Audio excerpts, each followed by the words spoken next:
लखनऊ में यूपी के उप मुख्यमंत्री ब्रजेश पाठक के सरकारी आवास भारी तादाद में AIDS control employ welfare society के कर्मचारी पहुंचे। अपनी 3 सूत्रीय मांगों को लेकर उन्होंने डिप्टी सीएम ब्रजेश पाठक को ज्ञापन सौंपा। जल्द ही उनसे इसके यूपी कर्मचारियों पर लागू कराने का आग्रह किया है।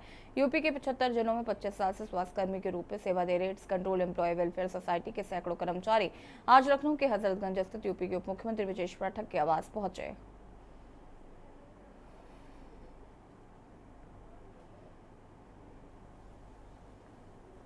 माननीय मंत्री जी के यहाँ में तीसरी बार पूरी संख्या में पूरे प्रदेश से लोग आए हैं।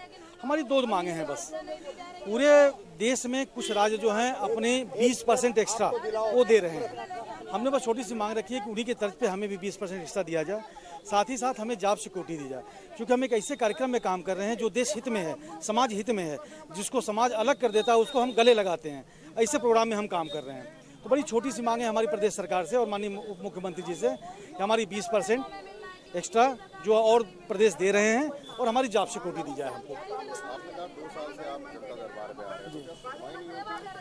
2 साल से हमें सिर्फ आश्वासन मिल रहा है कि हम कर रहे हैं। 2 बार फाइलें आई भी हैं, फाइलें फिर वापस चली गई हैं, लेकिन अभी तक मंत्री जी की संस्तुति उस पर नहीं हुई है।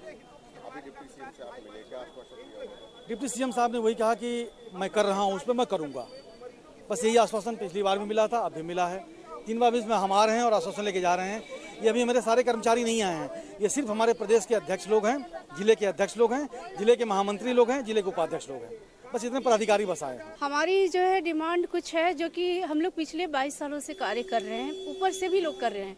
हम 22 साल से हैं और हमारी समस्या ये है कि हमारे सैलरीज इतने कम हैं, उसमें हमारा परिवार चलाना, बच्चों की पढ़ाई लिखाई और रेंट देना, उसी में सब सैलरी ख़त्म हो जाती है। लेकिन उसमें कोई बढ़ोतरी नहीं हो रही है। इतनी मीन सैलरी में काम करना मतलब एक मजदूर भी उस तरह से नहीं कर रहा होगा। और उसके साथ साथ हमें इतने कार्य दे दिए गए हैं, कार्य तो हम बहुत कर रहे हैं। मतलब कि कैंप भी करो, कैंपेन भी करो, कुछ में उसमें थोड़ा बहुत शुल्क मिल जाता है, नहीं तो बाकी अपने घर से लगाओ, ये बैनर बनवाओ, वो पोस्टर बनवाओ। लेकिन उसके बावजूद भी जो है हमें हमारा वो जगह नहीं मिल रहा है जो हमें चाहिए।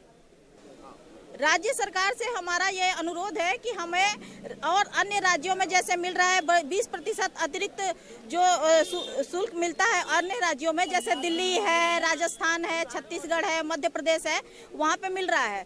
तो हमारा प्रार्थना है यूपी सरकार से कि हमें भी ये 20% अतिरिक्त दिया जाए। यूपी सरकार हमसे अपना काम तो ले रही है, लेकिन हमें अपनी सुविधा जो हमें चाहिए वो मांगने के बावजूद कई सालों से हम लोग मांग रहे हैं और वो हमें नहीं मिल रही है। तो हम लोग एकदम सारे मतलब जितने एम्प्लॉय हैं वो पारिवारिक रूप से दुखी हैं, क्योंकि हमारा परिवार के पालन पोषण में भी बहुत संघर्ष का सामना करना पड़ रहा है। इस महंगाई को देखते हुए आप देखिए कि 2 बच्चों को लेके एक परिवार का जो जीवन यापन का होता है, कम से कम 40-50 हजार खर्च है। और जो हम लोग अपने बच्चों को सही से शिक्षा तक नहीं दे सकते, तो इस नौकरी का क्या औचित्य है? से शोषण होता है, उसमें अगर किसी को भी निकालना है तो कोई भी टर्म दे के और जो अनुबंध पत्र कराया जाता है उसमें सारी नियम शर्तें लिखी जाती हैं कि बिना किसी सूचना के, बिना किसी उसके 1 महीने पहले निकाल दिया जाएगा। 12 महीने नौकरी हम लोग सिर्फ ये सोच के करते हैं कि पता नहीं मार्च में आगे क्या होगा, अगले साल नौकरी हमारी रहेगी या नहीं रहेगी। तो सबसे मुख्य जो हमारी मांग है हम सभी कर्मचारियों की कि हमारी नौकरी का परमानेंट हो, नौकरी हमारी जो है वो परमानेंट हो, जॉब सिक्योरिटी हमें मिलनी चाहिए।